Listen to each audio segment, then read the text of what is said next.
Spread to surrounding stores and blanketed the mall with smoke. That fire started at about 8:30. Hundreds of shoppers and employees scrambled to escape the flames and smoke, but 2 people didn't make it out alive. One of the dead, a man, was found in the basement of McCrory's. The other, a woman, was found on the store's main floor. This is the scene tonight in McCrory's, a burned-out shell. Its roof caved in. Fire officials are combing through the rubble, looking for clues as to how this killer fire started. We begin our team coverage now with News 12's Greg Sergel with a report on how this tragedy could have been averted. At this point, the raging fire was out of control.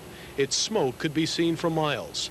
Arson officials say a cigarette tossed in an artificial flower display on McCrory's main floor may have ignited the fire, but right now they can't be sure. They also don't know if the fire was set intentionally. Members of Suffolk's arson squad searched the rubble for clues to the fire's cause, but what they discovered was that the tragedy could have been averted. The problem we had is there's no sprinklers on the first floor, so there was nothing to stop it from spreading at all. Detective Sergeant Amrine points out that there was a sprinkler system in McCrory's basement. In fact, Suffolk arson officials say while the fire was burning on McCrory's main level, the sprinklers downstairs did operate, pouring water over the basement area. If there had been sprinklers on this first floor, do you think it could have put this fire out? I would think so, yeah, but no problem. Some McCrory's employees we spoke to weren't even aware that their store's main floor wasn't protected by sprinklers. A worker from a neighboring store couldn't believe it. I'm shocked, yes. I'm shocked that I thought the mall would require that. Still, a Huntington town official said the McCrory's store was in compliance with town and state fire codes. The stores are not required to have sprinklers in accordance with the state regulations. The sprinklers are required in the basements where they have 5,000 square foot or greater.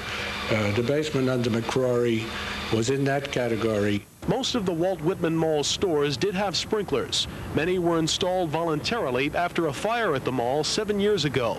But McCrory's never put one on its main level. A company spokesman couldn't say why. Ironically, Suffolk arson squad officials say 3 small fires have been set in McCrory's over the past 9 months.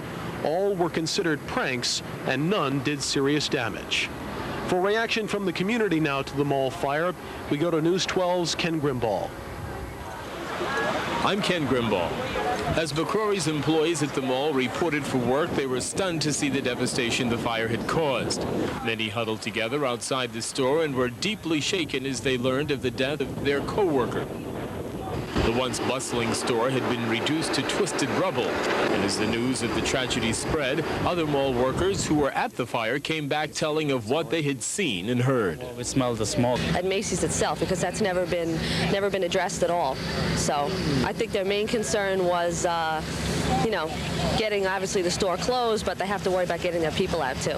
The mall is temporarily closed for safety reasons, and while many store managers are shocked, they're worried because they're losing money. They won't let me in to try to save my food. I have a lot of food in there. The electricity's been down for a while, and I just would like to get in there and try to get a truck from a company to come in and get the food out so it's saved, but they won't let me in at all.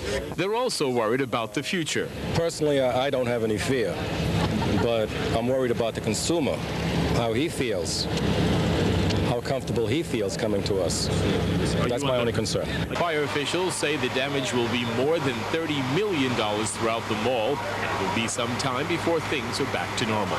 This is indeed a devastating blow to the South Huntington community. The Walt Whitman Mall has been here for the past 3 decades, and now McCrory's employees and many others will have to get themselves together in order to go on. In South Huntington, Ken Grimbaugh, News 12, Long Island. It was the selfless effort of